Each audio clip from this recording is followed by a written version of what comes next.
General Robert Hayes had long believed that wars were fought not just on foreign soil, but in the hearts of those who carried them home. After 35 years of service, countless deployments, and a career that took him from the jungles of Vietnam to the deserts of Iraq, he had finally retired. Now he walked slower, his chest heavy with ribbons and medals that glittered during ceremonies, but felt strangely hollow when the applause faded. On that cold November afternoon, Hayes returned to Washington, D.C. for the first time since stepping down from active duty. The city's rhythm was the same honking horns, rushing pedestrians, and the constant thrum of power, but for him, it all felt distant, like watching a film of someone else's life. What drew him back wasn't politics or pomp, but the small stone archway at Arlington National Cemetery, known simply as the Veterans Gate. It was there, standing beneath the solemn arch, that the past often crept up on him. Names carved into stone, flags fluttering in the wind, and the silence between bugle calls had a way of stripping away the armor he wore. Hayes often visited when he needed clarity. That day, however, clarity was the last thing he found. Just beyond the gate, sitting on the low concrete ledge, was a woman. At first, Hayes might have walked past her like hundreds of others did, dismissing her as another casualty of the streets. But something made him pause.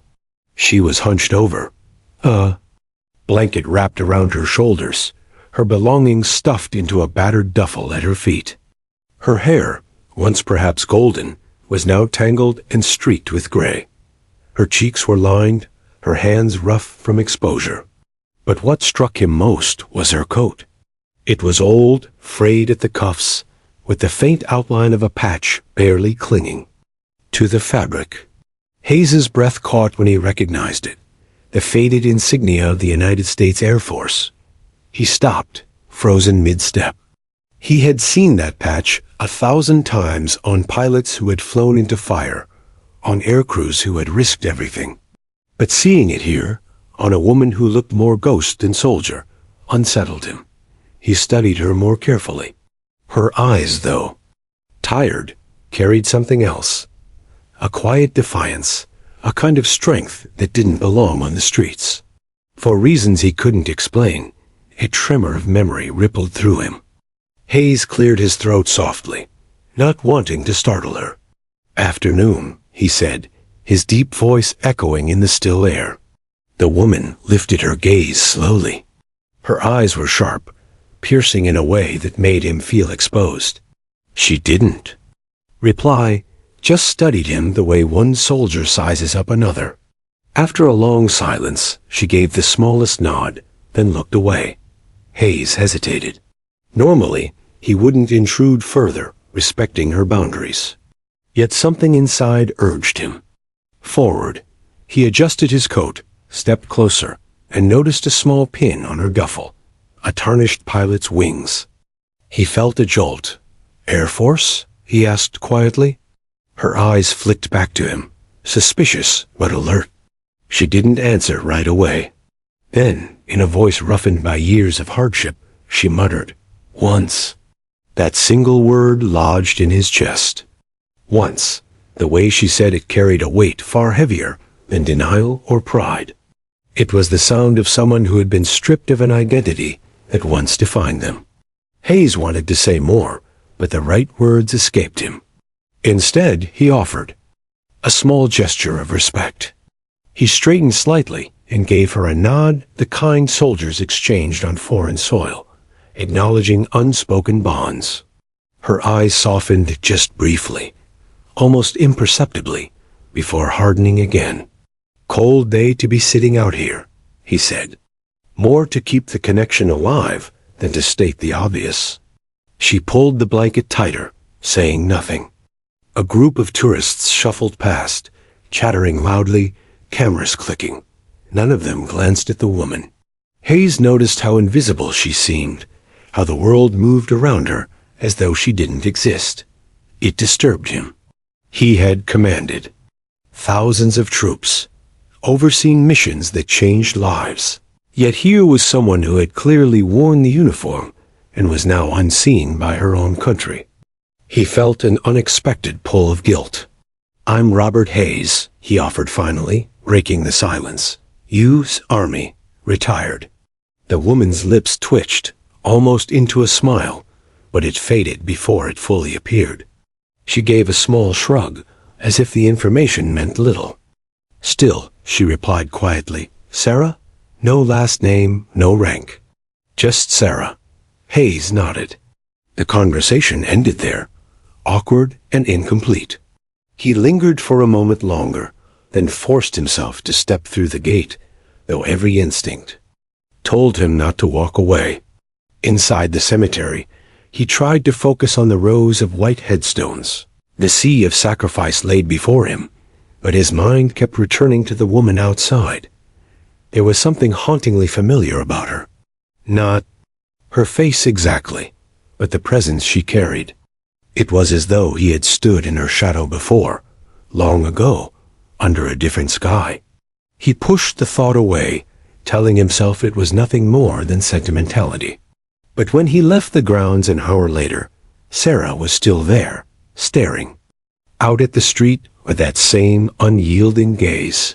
Hayes walked past without speaking this time, though his heart pounded. That night, as he sat in his hotel room overlooking the city lights, sleep refused to come. Instead, memories stormed in, uninvited. He was back in the Gulf, the desert stretching endlessly around him. The roar of engines filled his ears, the stench of smoke choking him. His helicopter had been hit, alarms blaring, his men screaming into headsets. He remembered the fear, raw and suffocating, as they spiraled downward. And then, like a guardian angel from the sky, a pilot had appeared, maneuvering through impossible odds, shielding them long enough for extraction. Hayes had never forgotten that moment. That pilot had saved his life. He had sworn to track them down, to say thank you. But war moved fast, files got lost, and men like him were shipped to the next battlefield before debts could be repaid. Now, lying awake decades later, he thought again of Sarah. The ragged coat, the faded insignia, the eyes that seemed to carry the weight of 1,000 skies. A thought crept in, absurd yet undeniable. Could she be connected to that day? Could the woman at the gate, the one the world overlooked, be the very pilot who had once saved him? Hayes sat upright in bed, his heart racing. He had spent years trying to bury the past, but perhaps the past had found him again. As dawn broke over Washington, one thing was certain. He could not ignore her. Something larger than coincidence had placed her at that gate. And tomorrow he would return. The next morning, General Robert Hayes stood before the veterans' gate. Again, the woman Sarah was still there, wrapped in her blanket, the same silent sentinel of the streets. She barely noticed him, her eyes fixed on some faraway horizon that only she could see. Hayes wanted to speak, but hesitated, struck by the strange pull she had on his memory dot as he watched her. Fragments of the past stirred. It had been decades since the Gulf, yet the memory returned with startling clarity. He could smell the sand, feel the grit in his teeth, hear the deafening roar of engines above. His hands tightened unconsciously, recalling the vibration of a Black Hawk's controls as it rattled under fire. The Gulf War had been brief in the eyes of history, but for the men who lived it, every second stretched into eternity. Hayes had been a lieutenant colonel then, leading a unit tasked with securing a key route near Kuwait City. Intelligence said resistance would be light. Intelligence was wrong. It happened in a flash. The desert sky was calm one moment, chaos the next. Anti-aircraft fire erupted, streaking red through the dusk. His helicopter jolted violently, alarms shrieking. Hayes barked orders over the headset, but his voice was drowned in static and panic. Smoke filled the cabin. One engine failed, the Black Hawk spiraling dangerously. He remembered the terror in his men's eyes. Soldiers who had trained for years, suddenly reduced to frightened boys in the face of fire. "Brace!" someone yelled, though no one had time to. Hayes thought it would be his final moment, a desert floor rushing toward them, heap licking the fuselage. And then she came. A fighter jet roared across the horizon, diving low, cutting. A line between his crippled helicopter and the enemy gunners. It was reckless, insane, and utterly magnificent. Hayes barely registered the model, an F-16, fast and nimble, screaming through the sky with the kind of confidence only a master pilot could command. She strafed enemy positions with such precision that gunfire faltered, buying his men precious seconds. Through the haze of smoke, he had seen her once just a glimpse. The helmeted head, the controlled banking of the aircraft. The salute flashed briefly before disappearing into the chaos. That salute had branded itself into Hayes's memory. The Black Hawk crash-landed, skidding hard across the sand. Metal screamed against earth. Bodies were thrown forward, but miraculously, they survived. Bruised, bloodied, and shaken, Hayes and his men scrambled clear. Above them, the F-16 swooped again, circling like a hawk guarding its young rescue choppers. Arrived minutes later, Hayes never saw the pilot again. No name, no debrief, just the memory of courage from the sky. He had lived because of that ghostly figure. For years, he searched in vain for records of that mission to find who had flown it. But bureaucracy buried answers, and life pulled him into other wars, other commands. The debt remained unpaid, lodged in his soul like a splinter dot now. Staring at Sarah outside the gate, he felt that splinter twist. Her coat, her insignia, the way she carried herself.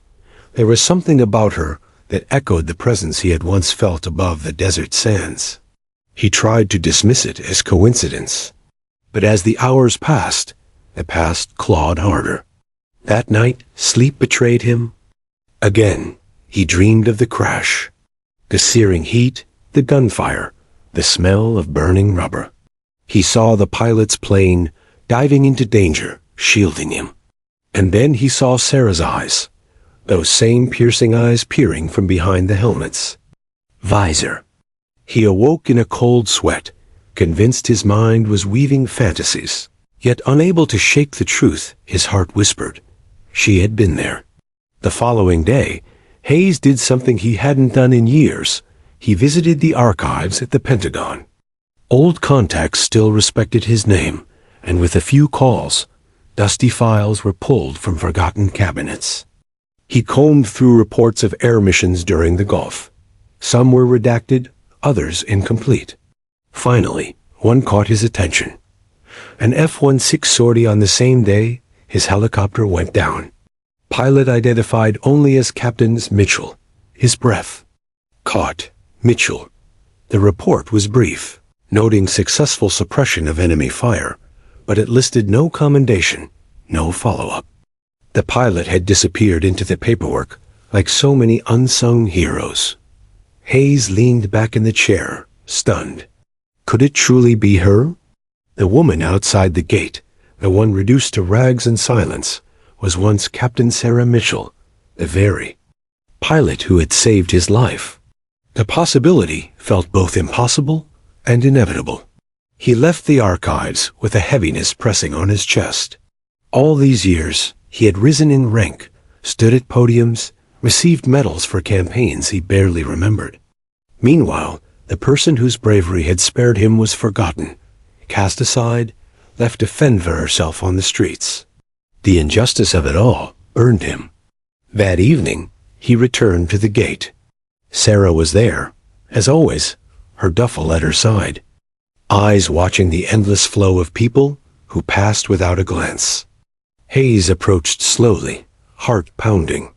"You were Air Force," he said firmly this time, not as a question, but as a fact. Her head turned, eyes narrowing. "And if I was?" she asked, her tone sharp, defensive. "You flew in the Gulf." Hayes pressed, his voice low. Something flickered in her gaze, a shadow of recognition, but she said nothing. Instead, she pulled the blanket tighter, as if to hide from the truth. Hayes knelt slightly, leveling himself with her. I was there. My unit went down. An F-16 flew cover until we were pulled out. That was you, wasn't it?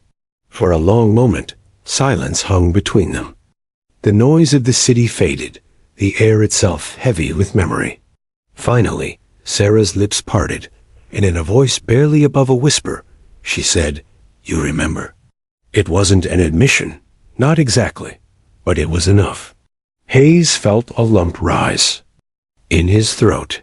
Decades of gratitude and guilt collided in him, a storm he could no longer contain. "I never forgot," he said, his voice trembling. "You saved my life." Sarah looked away, her expression unreadable. "That was a long time ago," she murmured. "Doesn't matter now?" But Hayes knew it did. It mattered more than anything. For the first time in years, the memories of the sky weren't just ghosts haunting him. They were flesh and blood, sitting right in front of him. And he knew, with absolute certainty, that this was only the beginning. General Robert Hayes had faced enemies across the globe, studied terrain maps until his eyes blurred, and read intelligence reports that spelled life or death for his soldiers. Yet nothing had unsettled him, more than the quiet certainty building inside him as he stood outside the veteran's gate, studying the woman called Sarah Dot. It wasn't her ragged clothes, nor the way she clutched her blanket against the November wind. It was the way she held herself. Despite the layers of hardship, there remained a posture, a defiance that reminded Hayes of the warriors he once commanded. Even in silence, she carried authority. He had learned to trust his instincts long ago. Instincts had kept him alive when bullets tore through desert skies, when ambushes erupted from shadows, when choices made in seconds determined whether his men went home or never saw sunrise again. Those instincts now whispered to him, "She's not a stranger."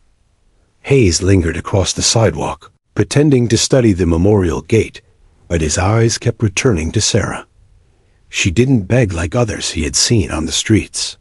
She didn't call out for change or wave a cardboard sign.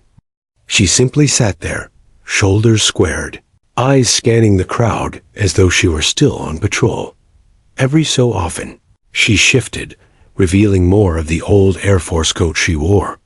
The faded insignia was barely visible, threads fraying, but Hayes could still make it out. Once, such a patch would have been worn proudly on a flight line. Now it was a shadow of what had been. "Who are you?" Hayes thought, studying her face. The lines of time had weathered it, but beneath them, he saw sharp cheekbones, the disciplined set of her jaw, the unwavering stare of someone who had once commanded confidence. He felt his chest tighten. He had seen that look before, not here. Not on the streets, but under fire. The same steadiness, the same refusal to yield. Memories surged, the cockpit of the Black Hawk filling with smoke, the desert sky ablaze with gunfire, and that single moment when salvation screamed down from above in the form of an F-16.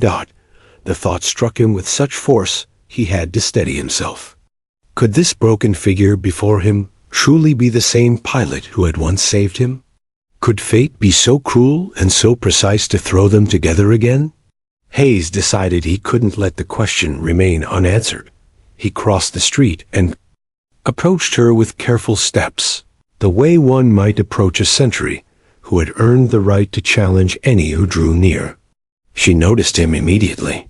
Her eyes tracked his movement long before he stood within speaking distance. "Good morning," Hayes said gently, offering a respectful nod. Sarah regarded him with suspicion.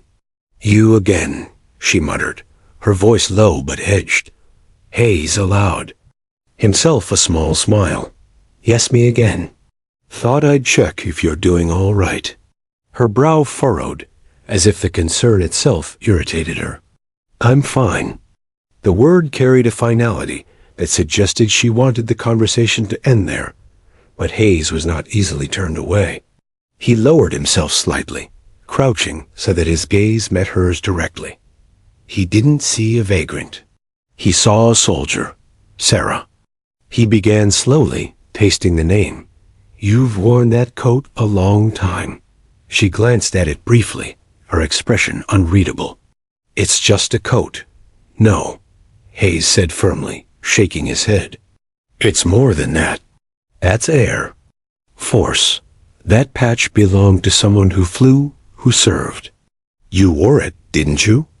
Her eyes narrowed, sharp as a blade. For a heartbeat, Hayes thought she would order him away, but instead, she held his stare, her silence speaking louder than words. "I served," she finally admitted. "A long time ago." Hayes nodded slowly, his suspicions tightening into near certainty. "I can tell," he said softly. "You sit like a soldier. You watch people like a soldier. That doesn't go away." For the first time, something flickered across her face, a faint crack in the wall she had built. It wasn't pride exactly, nor shame, but something caught between the two. She shifted uncomfortably, pulling her blanket tighter as though hiding from her own reflection. "Why do you care?" she asked suddenly, her tone sharp. Hayes paused, caught off guard by the question. Why did he care? He could have walked past like everyone else, dismissed her as another forgotten figure in a city full of them. But he hadn't. Something had anchored him to her, something more powerful than pity. "Because I think we've met before," Hayes admitted, his voice steady. Her eyes widened, just slightly, but enough for him to notice. "Not here." He continued, "Not like this, years ago. In the Gulf, I was flying with my men when we went down. We were surrounded. And someone came out of the sky and shielded us long enough to make it out alive." The silence between them deepened. The rush of cars faded, the chatter of tourists blurred. It was just the two of them, suspended between past and present, Sarah's lips pressed tightly together, her gaze darting away. She didn't confirm. But she didn't deny it either. Hayes leaned closer. "I never saw their face, just a glimpse, but I remember the way they flew. The precision, the courage. It was unforgettable. And now, looking at you, I swear, Sarah, I see the same fire in your eyes." For the first time, her composure faltered. She shifted, her hands trembling slightly as she clutched the edges of her blanket. The weight of memory hung heavy between them. Finally, she spoke, her voice barely audible. "You remember too much." Hayes studied her carefully, heart pounding. That wasn't a denial. That was a shield. He wanted to press further, to demand the truth, but he stopped himself. Pushing too hard could shatter the fragile thread connecting them. Instead, he took a breath, letting his words soften. "You don't have to tell me everything," he said.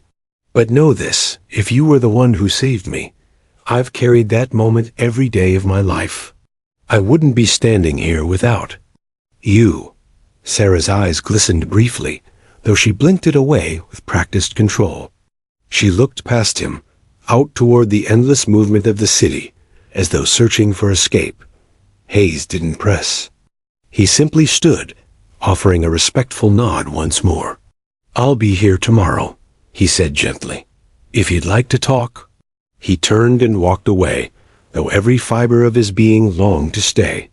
Behind him, Sarah remained silent, her figure small but unbroken against the cold. That night, Hayes sat in his hotel, replaying the encounter over and over. He had seen cracks in her armor, glimpses of truth she couldn't hide. And though she had given him no confession, his instincts screamed that his suspicion was right. Sarah wasn't just another forgotten veteran. She was the pilot, the familiar. Look in her eyes wasn't coincidence. It was recognition, shared silently across decades. And Hayes knew, with absolute certainty, that he could not rest until he pulled the full truth from the shadows. The third morning in a row, General Robert Hayes found himself standing at the Veterans' Gate. The November wind had sharpened overnight, biting at his skin, but Sarah sat in her same place, as though carved from stone. Wrapped in her threadbare blanket, her duffel close by, she seemed untouched by the cold. Hayes carried 2 steaming cups of coffee from a vendor across the street. He paused a few feet away, watching her. She had the look of someone waiting not for charity, but for something undefined, something only she could see. "You must like Gates," Sarah said suddenly without looking at him. Hayes blinked, caught off guard. "Pardon?" Her eyes flicked toward him, quick and sharp. "You've been coming here 3 days in a row. Either you're lost or you've got unfinished business." A slow smile tugged at Hayes's lips. "Maybe a bit of both." He extended one of the cups, black, no sugar, soldier's brew. She eyed the coffee suspiciously, then his hand, and finally took it with a muttered, "Thanks." They sat in silence for a while, the steam curling into the air between them. Hayes sipped his own, watching people stream past tourists snapping photos, veterans walking slower, some pausing at the gate with bowed heads. The world spun indifferently around them, yet Hayes felt the air crackle with something unspoken. "You were Air Force," he said after a time, deliberately casual. Sarah's grip on the cup tightened. She didn't look at him. "I told you, once." Hayes nodded, taking the hint, but pressed gently. "I was Army, Black Hawks, saw enough sky to know the people up there carried us more times than they'll ever be thanked for." For a moment, he thought she might remain silent. Then she said softly, "You get used to not being thanked." The words hit him harder than he expected. He turned to study her face, the way her eyes stayed locked on some distant point, her jaw tight with restraint. "I'm not used to it," Hayes admitted. "I spent years trying to track down a pilot who once saved my men. Never found them." That made her glance at him, a flicker of curiosity in her eyes. "You remember one pilot out of all those years?" Hayes's voice dropped. "You don't forget the hand that pulled you back from the edge." Sarah's lips pressed tightly together, as though she wanted to say something, but swallowed it down. The silence stretched again. Hayes decided not to force it. Instead, he shifted the subject. "How long have you been in the city?" "Long enough," she replied flatly. He tried again. "Got family around?" Her eyes hardened, the conversation shutting like a slammed door. "Family's not something I talk about." Hayes leaned back, raising his hands in surrender. Fair enough, not trying to pry. But she surprised him by adding, after a long pause, "Family talks about you until you're not who you were anymore. Then they stop." The bitterness in her tone made Hayes's chest ache. He recognized that white men and women returning from combat, only to find the world had no place for them anymore. "You're still who you were," he said firmly. Sarah let out a dry laugh, though it held no humor. "Not out here, I'm not." She gestured vaguely at the sidewalk, the cold, the endless indifference of passers-by. "Out here, I'm just another ghost." Hayes's instinct was to argue, to tell her she wasn't invisible, but he knew words alone wouldn't break through. Instead, he let the silence sit. Sometimes silence spoke louder than speeches. After a while, she took another sip of the coffee, her shoulders lowering slightly. "You're persistent, General." Hayes tilted his head. "You knew I was a general?" "Your haircut screams, 'Buy the book,'" she said dryly. "And you stand like a man used to giving orders. Even out of uniform, it's written all over you." Hayes chuckled softly, guilty as charged. For the first time, a faint smile tugged at her lips, though it disappeared as quickly as it came. "I don't need saving," she said suddenly, as though preempting whatever offer she thought was coming. Hayes shook his head. I'm not here to save you, Sarah. I'm here because I think you saved me once. Her hand froze around the cup.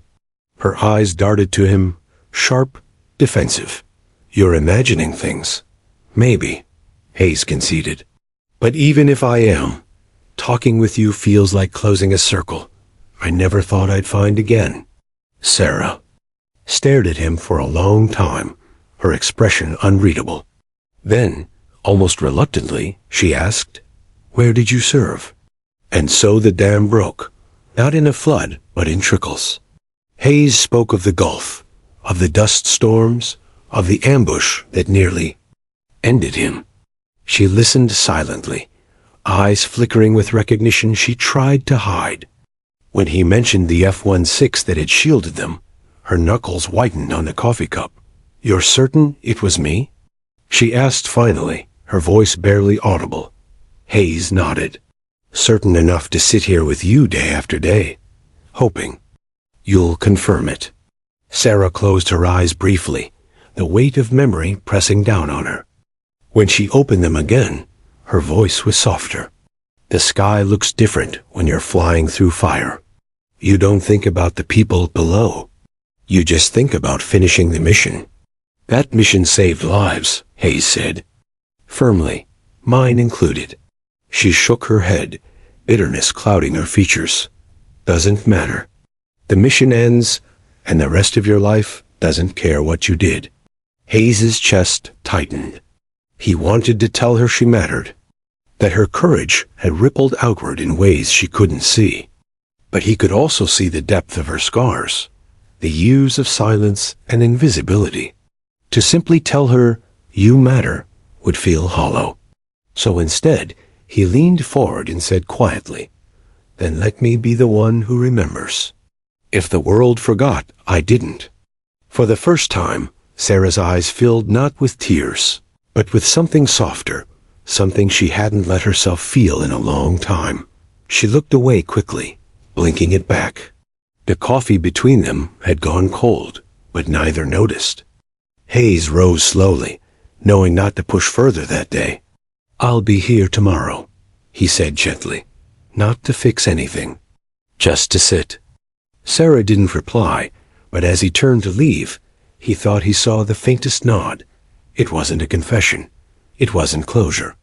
But it was the beginning of something, the fragile thread of conversation between two lives bound by a moment in the sky, years ago, that neither could escape. And Hayes knew he would keep returning, day after day, until silence gave way to truth. The fourth morning arrived colder than the last. Frost glittered on the sidewalks, and the gray clouds hung low over the city like an iron ceiling. General. Robert Hayes carried another paper cup of coffee and a small paper bag, inside of which were 2 buttered rolls. He had learned by now that food made for an easier beginning than questions. Sarah was there, as he knew she would be, sitting cross-legged against the black wrought iron gate. The duffel lay at her side, the same as always, worn and heavy with secrets. You're relentless, she muttered as he handed her the cup. Hayes smiled faintly. I've been accused of worse. He sat beside her, placing the paper bag between them. Eat before it gets cold. She glanced at the bag, then at him. Suspicion flickered in her eyes, but hunger won out. She pulled out a roll, broke it in half, and ate slowly. For a while, they sat in silence, chewing, drinking, watching the world pass. Hayes resisted the urge to fill the quiet. He had learned that Sarah trusted silence more than conversation, and sometimes, if he was patient, words would come uninvited. And that morning, they did. You keep looking at me, she said suddenly, not accusing, just weary. Hayes shifted slightly. I'm trying to place you, to connect the person in front of me with the memory I carry. Sarah's jaw tightened. Maybe your memory is wrong. Maybe, Hayes admitted. But it hasn't failed me yet. She turned away, staring at the street. Memories fail everyone eventually. That's the curse of surviving. You forget what you want to remember, and you remember what you'd give anything to forget. The bitterness in her tone made Hayes ache. He had heard similar words from men under his command, soldiers who had returned from war, but never truly left it. I remember one thing very clearly, he said softly. It was night, sandstorm tearing the ground apart. We were ambushed, pinned down. We thought it was over. Sarah's breathing changed, shallower, sharper. And then, Hayes continued, an F-16 came screaming down out of the sky, firing so close we thought the earth itself was splitting open. That jet drew fire, covered our retreat, saved us. Sarah closed her eyes. For a moment, Hayes thought she might shut him out again. But then, in a voice low and raw, she whispered, Al Jaffer, 1991. Hayes froze. His pulse surged. You remember? Her eyes opened, blazing with pain and defiance. I remember everything. Every target, every missile. Every time I pulled the trigger. And every time I landed and they told me I wasn't supposed to be there. The words hit like blows. Hayes stared at her, stunned into silence. I was young, Sarah went on, her voice gaining a hard edge. Too young for what they asked me to do. But I did it anyway. I flew every mission they gave me. And when it was over, they wrote me out of the story. My name vanished. The record said nothing. I was a shadow. Hayes swallowed hard. Why? She laughed bitterly. Because women weren't supposed to be in combat. Because admitting I was there meant rewriting the rules. Easier to pretend I was never in that cockpit. Her words cut deep, and Hayes felt fury stir inside him. Not at her, but at the injustice. But you were there. I saw you. You saved us. Doesn't matter, she snapped. The Air Force erased me. And when the service ends, and you've got nothing but a name they won't even acknowledge, where do you go? What do you become? Her voice cracked. She looked away, ashamed of the tremor in her tone. Hayes placed his coffee down carefully, his hand steady though his heart thundered. You became the reason men, like me, got to come home. That's not nothing. Sarah's shoulders sagged. For the first time, she seemed less like the guarded sentinel at the gate, and more like a woman crushed beneath years of silence. Tried to fight it, she said softly. I filed appeals. I begged them to put my name back in the records. They ignored me. And after a while, you stop fighting. You get tired. You fade. Her words trailed off, carried away by the hum of traffic. Hayes let the silence hold for a moment, then asked gently, Why here? Why this gate? She shrugged, eyes fixed on the iron bars. Because this is where people remember. Even if they don't remember me, they remember someone. I sit here because it feels like the only place I still belong. Hayes felt his throat tighten. He thought of the ceremonies he had attended at that very gate, the names read aloud, the salutes, the wreaths laid. He thought of the countless men and women who had passed through without knowing the woman sitting against the wall might be one of the unseen heroes they honored. Sarah, he said firmly, you don't have to fade. She looked at him sharply.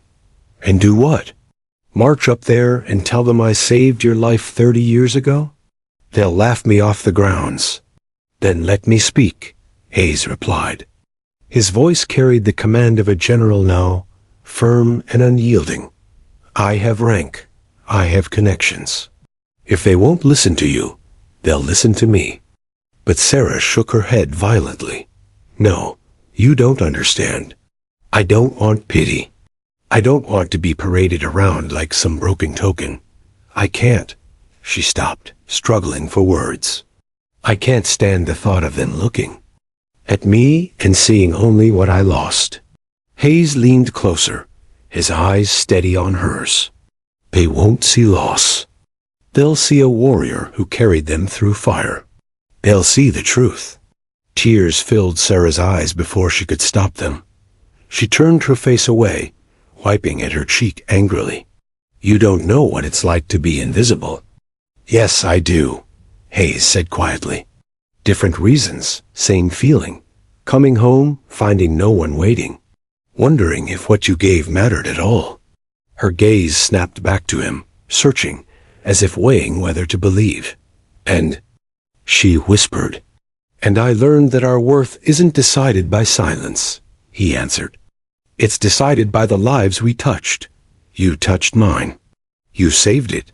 No record can erase that. Sarah stared at him for a long moment, the war raging behind her eyes. Then slowly she nodded. I was there, she admitted, her voice breaking. It was me. I flew that night. I didn't think anyone even remembered. Hayes reached out, laying a steady hand on her shoulder. I remembered. Every day. For the first time since he had met her, Sarah's defenses cracked completely. Her shoulders shook as silent tears fell, her face buried in her hands. Hayes said nothing, simply sitting with her, letting her grief and confession flow. When she finally lifted her head, her voice was hoarse. What now? Hayes met her. Gazed steadily. Now we make sure the world remembers too. The next week unfolded in a blur of effort. For General Robert Hayes, it felt like a campaign, a battle without rifles, fought not on dusty fields, but in offices thick with bureaucracy.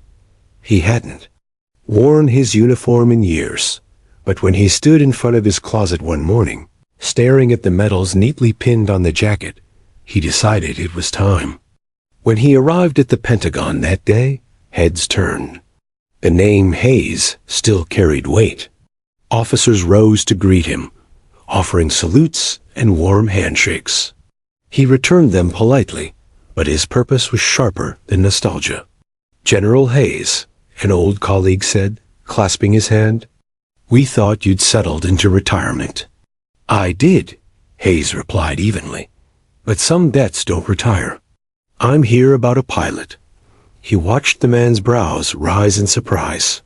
Hayes explained, carefully but firmly, that there had been an F-16 pilot during the Gulf War who had saved his unit. He wanted her name recognized, her record restored. The man nodded at first, but then his expression tightened. General, you know how complicated those files are. Not every mission is documented. It was documented, Hayes interrupted, his voice steel. I was there. I'll swear under oath to it. I want the record corrected.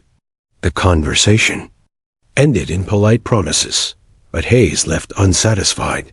He had been in enough command meetings to know when men were brushing him aside.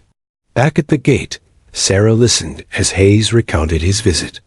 She shook her head slowly, bitterness etched into every line of her face. They won't change it, she said flatly.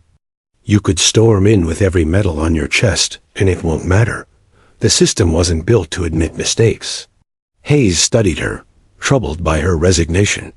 Do you really believe that? I lived it, she snapped. The day I came home, they told me I was never there. That was the message. And once a system erases you, you're gone. You can scream until your voice breaks, but no one listens. Hayes didn't argue. Instead, he reached into his coat and pulled out a folder. Inside were copies of mission logs, fragments of reports he had dug up from archives, even his own written testimony. He handed it to her. You're not gone, he said firmly. Not while I remember. Not while this exists. Sarah flipped through the papers with trembling hands. She paused when she found Hayes' signature at the bottom of a statement. On the night of March 4th, 1991, my unit was under attack. We were saved by the intervention of an F-16. The pilot's maneuvers prevented our deaths. That pilot was a woman. I testify to this truth as General Robert Hayes, United States Army. Her throat tightened. Why are you doing this? She whispered. Because I owe you my life, Hayes said. And because silence is another kind of death, you deserve to be seen. Sarah pressed the folder shut, unable to look any longer. You're going to waste your time. Hayes leaned closer, his voice low and steady. My time is already borrowed. I intend to spend it paying back the debt I carry. Over the following weeks, Hayes kept pressing. He wrote letters to the Department of Defense, the Air Force Archives, even the Secretary of the Air Force. He sat in conference rooms where young officers fidgeted under his unyielding stare.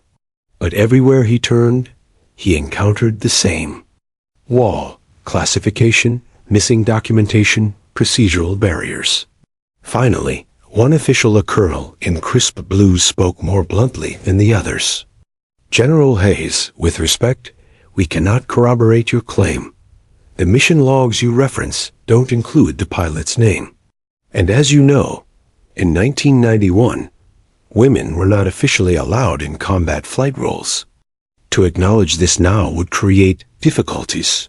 Difficulties? Hayes repeated, his voice like ice. You're talking about a woman who bled for this country. A soldier who risked her life. The only difficulty is admitting you erased her. The colonel's jaw tightened. Even if she was there, and I'm not saying she wasn't, the policy at the time would make her presence unofficial, and therefore unrecorded. Hayes stood, his anger barely contained. History isn't made by policy, it's made by people. And people remember. I remember. He left the room with fury, burning in his chest. When he returned to the gate that evening, Sarah saw the storm in his eyes before he spoke. They refused, didn't they? She asked quietly. Hayes exhaled, shoulders heavy. They hid behind rules. They'd rather protect a piece of paper than honor the truth. Sarah gave a bitter laugh. I told you. That's how it works. Hayes sat beside her on the cold pavement, leaning against the iron bars as she did. Then we'll find another way. She turned toward him, skeptical. What way? We tell the story ourselves, Hayes said. If the system won't, write your name. We'll carve it into memory another way. Books, interviews, testimony. I'll speak to the press if I have to. Sarah stiffened, fear flashing in her eyes. No, not that. I don't want cameras. I don't want pity. It wouldn't be pity, Hayes said firmly. It would be justice. She shook her head violently. You don't know what it's like. Once they put your face out there, you stop being a person. You're a headline, a story to consume and forget.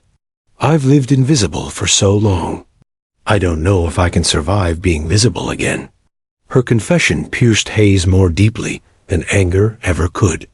He reached for her hand, rough and cold from the wind. You've already survived worse, he said softly.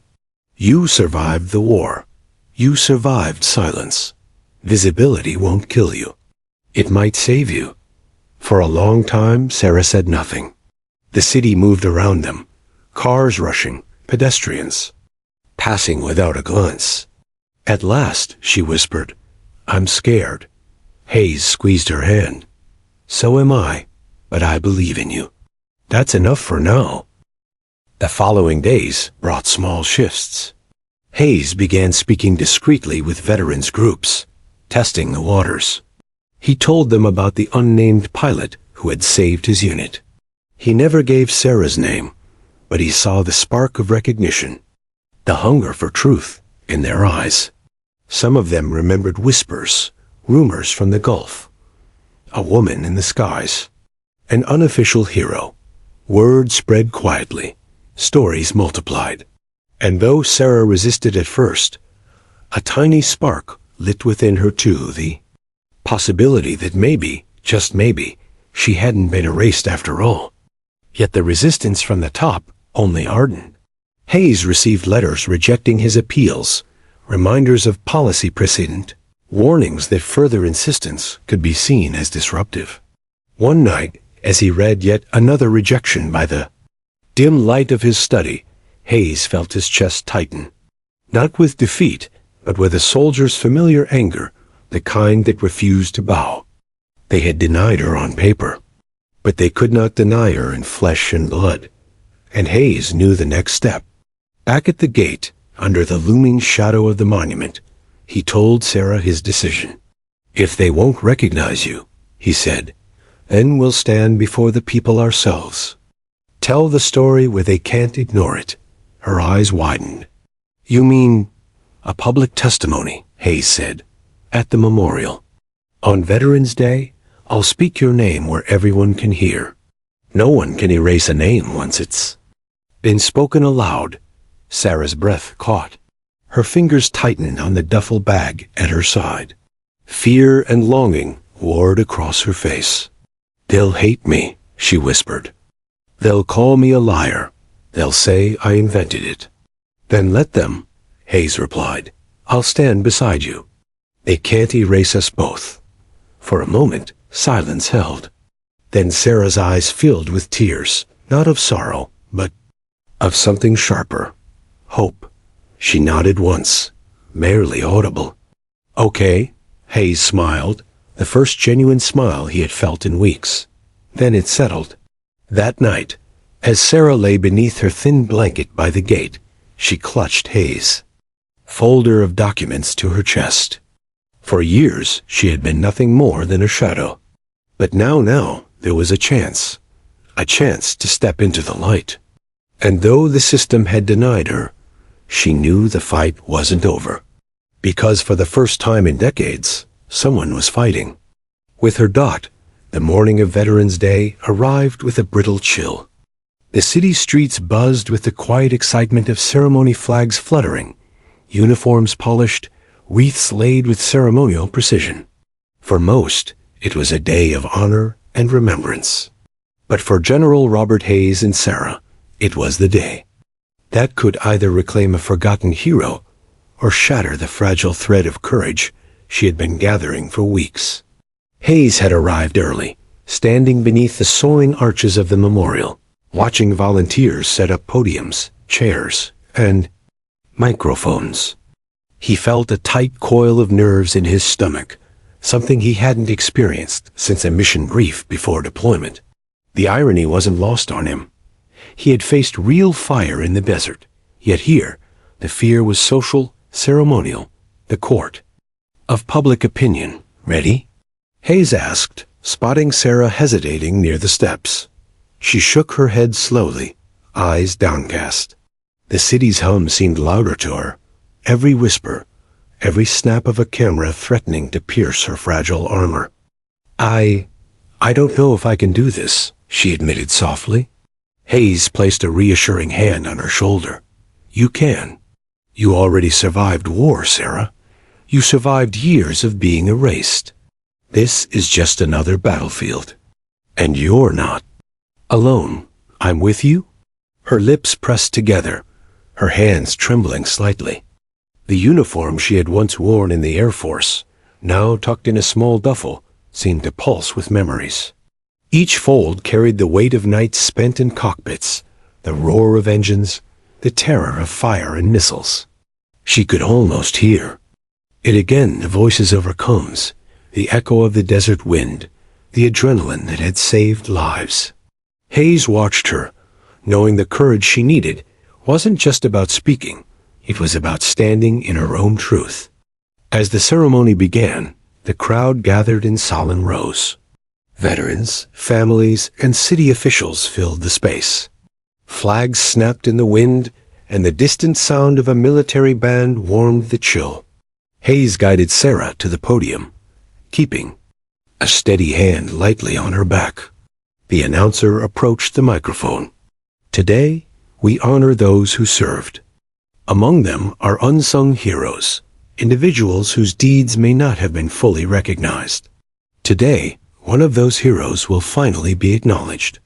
A ripple of curiosity passed through the crowd. Sarah's heart thumped painfully. Every eye on her felt like fire, every camera a possible judgment. She swallowed hard, clinging to Hayes' hand for support. "Ladies and gentlemen," Hayes continued, his voice strong, commanding and warm, I want to introduce you to someone who saved my life and the lives of many of my men 30 years ago. Her courage, skill, and determination were unmatched, yet her service was erased by the bureaucracy of the time. Today, that injustice ends. Please welcome Air Force veteran Sarah Miller. Gasps ran through the crowd. Some whispered to neighbors. Some craned their necks for a closer look. Sarah froze. The applause was polite at first, hesitant, unsure. Hayes squeezed her hand. "Go on," he whispered. "You've got this." Sarah nodded, drawing a shaky breath. She stepped up to the microphone, her gloved hands tightening around it. She could see the faces full of expectation, respect, and judgment. I never expected to stand here," she began, her voice quivering but steadying with each word. "For years I was erased. My service was denied, my name removed. From the records, I lived invisible. I watched others honored while I was forgotten. But today, I am here to tell the truth." The crowd fell silent, captivated by her presence. Hayes watched her closely. Every subtle shift in posture, every pause, every flicker of strength or doubt. "I served in the Gulf War in 1991, Sarah continued. "I flew combat missions in an F-16. On March 4th, during a critical operation. Near Al-Jafar, my unit encountered an ambush. My squad in the field was trapped, and the situation was dire. I intervened, drawing enemy fire away and providing cover that allowed them to survive. Among those saved was General Robert Hayes and his team." Hayes felt a lump in his throat. Her words painted the desert with vivid precision, the chaos, the courage, the life or death stakes. He remembered it all, like it had happened yesterday. And hearing her tell it, with the courage to stand publicly, was almost overwhelming. Sarah continued, her voice gaining strength. "I never received medals for this mission. My service was considered unofficial because of my gender. I was told that I had never been there, that my presence couldn't be acknowledged. Today, I reclaim my story, not for myself alone, but for all those who were made invisible by the bureaucracy, by bias, by indifference." The crowd erupted in applause, not hesitant this time, but deep, resonant, heartfelt. Veterans nodded, some wiping tears from their eyes. Families leaned forward, as if each word had summoned an invisible reality long denied. Hayes stepped forward, standing beside her. "I have carried the memory of her bravery every day," he said, voice echoing. "She saved my life, and she saved countless others. Today we honor her not because the system recognized her, but because truth cannot be denied forever." Sarah's eyes glistened as she looked at him. In that gaze, a bond solidified, forged, in fire and years of shared silence. For decades, she had been alone in her heroism. Now she stood seen, validated, and respected. She raised her head, speaking now with the full weight of her voice and the steadiness of a seasoned leader. 2. Every young pilot, every soldier, every individual who feels unseen, unheard, forgotten, you are not invisible. Your actions matter. And though the system may fail you, history and those whose lives you touch will remember. I am proof of that truth. The applause swelled to a crescendo, the sound vibrating through the memorial, echoing off the walls. And sky alike, cameras clicked, officials clapped. Veterans saluted. Tears streamed down Sarah's face. Hayes patted her back lightly, proud yet humbled. She had faced the abyss of invisibility and chosen to rise. After the ceremony, people approached her. Young cadets, fellow veterans, families of those saved in similar operations. They shook her hand, offered embraces, and thanked her for her courage. It was overwhelming, but for the first time Sarah felt seen not as a ghost, but as a person whose life mattered. Hayes stepped back, watching the scene. He saw the light return to her eyes, the straightness in her posture, the subtle confidence that comes from recognition. The fight hadn't ended. There would still be bureaucrats, still be stories untold, but this day marked a turning point. As the sun began to set, casting long shadows across the memorial, Sarah and Hayes walked together, the echoes of applause lingering behind them. The wind had shifted slightly, carrying the crisp scent of winter, but the chill did not reach there. "Hearts, you did it," Hayes said quietly. "No," Sarah corrected, her voice soft but firm. "We did it. Together." And for the first time in decades, the shadow of invisibility lifted. The morning after Veterans Day arrived bright and cold. The city hummed with life, seemingly oblivious to the small revolution that had taken place at the memorial the day before. But for Sarah, it was a morning of quiet reflection. She walked along the streets, her duffel slung lightly over her shoulder, feeling a freedom she hadn't known in decades. The heavy weight of invisibility, the decades of silence, had lifted just a little, replaced with a sense of presence, a knowledge that her life, her actions, had finally been acknowledged. Hayes met her at the cafe near the corner of 7th Avenue, the place where he had first brought her coffee weeks ago. He smiled as she approached, noting the way she walked with a subtle strength he had never seen before. "You look lighter," he said, opening the door for her. "I feel lighter," she admitted, a small smile breaking across her face. Yesterday was something I didn't think I'd ever have.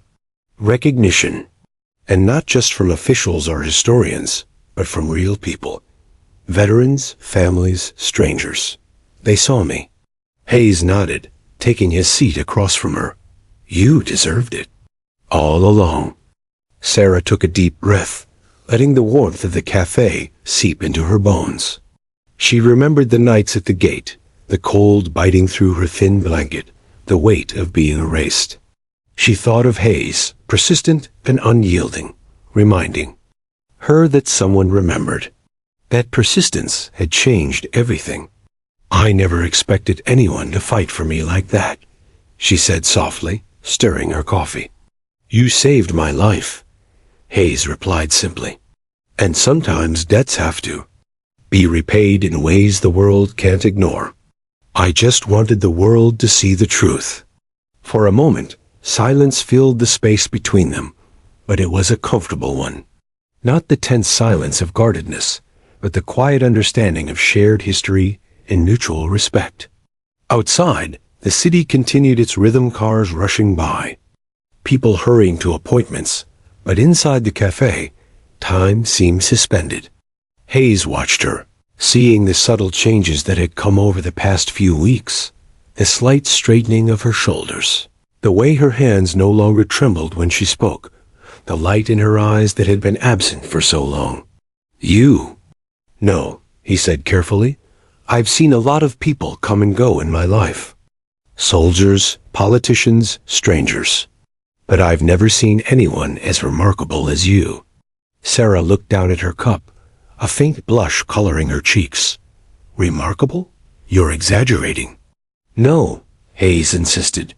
"I'm speaking the truth, what you did. It takes courage beyond measure to step into danger, to face the unknown, and to do it for people you may never see again. That's the kind of courage that shapes lives." Her eyes met his, a mixture of gratitude and disbelief. I don't know what to say." "You don't have to say anything," Hayes replied. "Just keep being here. Keep being you." They sat in companionable silence for a while, sipping coffee, letting the warmth settle in. It was a quiet victory, a personal closure that no ceremony or record could fully capture. Later, Hayes walked her to the gate one final time, not as a man bringing coffee, but as a friend, a comrade, a witness to her story. Sarah lingered, running her fingers along the wrought iron bars, remembering the nights she had spent here, shivering and unseen. "This place," she murmured, "was my refuge, my only constant. And now? Hayes asked. Now, she said, finally smiling fully. It's part of my story. Not the whole story, but part of it. I'm not hiding anymore. Hayes nodded. That's what matters. As the weeks passed, Sarah began to rebuild her life. She connected with other veterans, sharing her experiences, mentoring young pilots, and even speaking at military gatherings. Her story inspired others, men and women, who had been overlooked, whose contributions had gone unrecognized. She found healing not just in acknowledgement, but in community, in knowing that her actions had ripple effects beyond the desert skies. Hayes remained a steady presence. He and Sarah met regularly, not out of obligation, but because they had formed a bond forged in fire and persistence. They spoke of missions past and present, of victories and losses, of the small human moments that carried profound meaning. One afternoon, Hayes invited her to visit the Air Force archives. They walked together through the rows of meticulously kept records. Hayes pointed to a newly corrected document, officially acknowledging her role in the Gulf War mission. It's real, Sarah whispered, eyes glistening. They can't erase this. No, Hayes said. Not anymore. The recognition brought relief, but Sarah knew the journey had been more than bureaucratic validation. It was about reclaiming herself, her identity, and her life. Hayes had reminded her that survival was not just about existing, it was about living fully, refusing invisibility, and embracing the truth of who she was. Months later, Sarah returned to the gate, now with a small group of veterans who had become her friends. They laughed, shared stories, and placed small mementos by the iron bars. Hayes stood nearby, quietly watching, a proud smile on his face. The gate was no longer a symbol of solitude and erasure.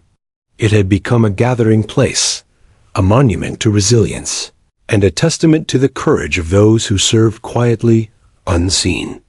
You've changed it, Sarah said softly, glancing at Hayes. He shrugged. We changed it together. She looked out over the city skyline, the sun glinting off glass and steel, feeling a sense of possibility she hadn't felt in years. It's strange, she admitted. I spent so long thinking my life was over before it even began. Now, it feels like it's really starting. Hayes nodded, a quiet warmth in his eyes. It is, and it's yours. As the day faded into evening, they walked side by side, the shadows stretching long over the streets. There were no fanfares, no ceremonies, just the steady rhythm of life, reclaimed and recognized. For Sarah, every step was a victory. Every breath a testament to endurance. Every glance at Hayes, a reminder that some bonds last far beyond the battlefield, beyond recognition, beyond time itself. By the time they returned to the gate one last time that day, Sarah paused, placing a hand on the iron bars. She closed her eyes, letting the wind carry away the weight of decades.